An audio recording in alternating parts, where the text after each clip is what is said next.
একটা কোশ্চেন দিয়েছে, বলছে এ সাম of rupees 1750 is divided into two parts such that the interest on the first part at 8% simple interest per annum and that on the other part at 6% simple interest per annum are equal.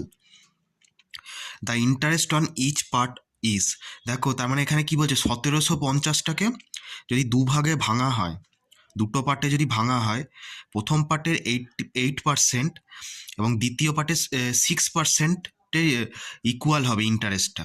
তার মানে আমি যদি এটাকে ভাঙি, দেখো first পার্টে যদি আমি 750 টাকা রাখি আর সেকেন্ড পার্টে দেখো যদি 1000 টাকা রাখি, দেখো টোটাল মিলিয়ে 1750 হচ্ছে, হচ্ছে তো।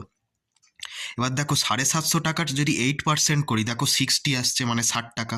আবার 1000 টাকার যদি 6% করি, দেখো এখানে এক্ষেত্রেও দেখো 60 টাকা আসছে, তার মানে আমার ইন্টারেস্টটা ইকুয়াল আসছে।